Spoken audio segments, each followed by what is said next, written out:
Assalamualaikum warahmatullahi wabarakatuh. Video kali ini dalam mata pelajaran PKK mengenai analisis keuangan usaha oleh Irma Sri Suryantini. Analisis keuangan usaha.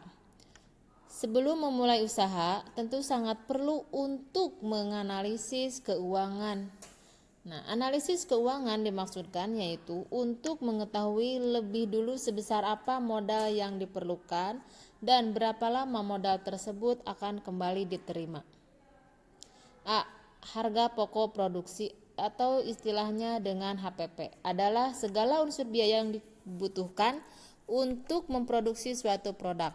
Berikut akan dijelaskan mengenai biaya-biaya apa saja yang seharusnya kamu masukkan untuk menghitung biaya produksi.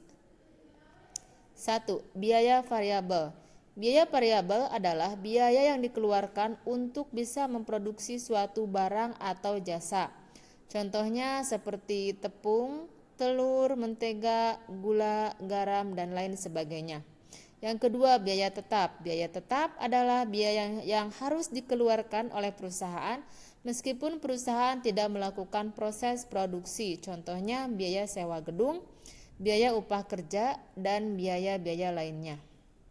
Yang ketiga, perhitungan. Perhitungan adalah dengan menjumlahkan seluruh biaya yang dikeluarkan. Contohnya sebagai berikut. Bahan-bahan seperti keju 2 buah dengan harga 50.000.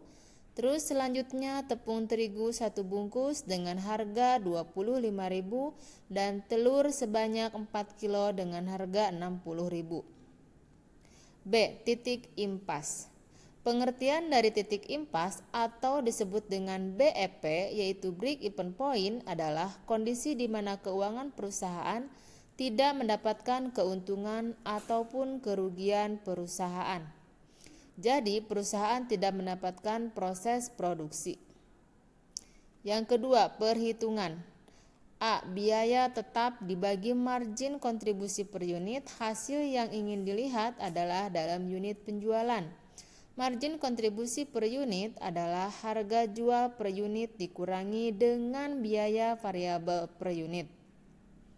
B. Biaya tetap dibagi rasio margin kontribusi terhadap penjualan, hasilnya dalam bentuk rupiah. Rasio margin kontribusi adalah latihan kontribusi dibagi dengan nilai penjualan. Yang dimaksud dengan rasio margin kontribusi adalah penjualan dikurangi biaya variabel. Hasilnya dibagi dengan penjualan dikali 100%. C. Biaya tetap dibagi dalam kurung 1 dikurangi dalam kurung biaya variabel dibagi penjualan tutup. Hasilnya yang didapatkan dalam bentuk rupiah. 3. Tingkat keamanan ataupun seperti margin.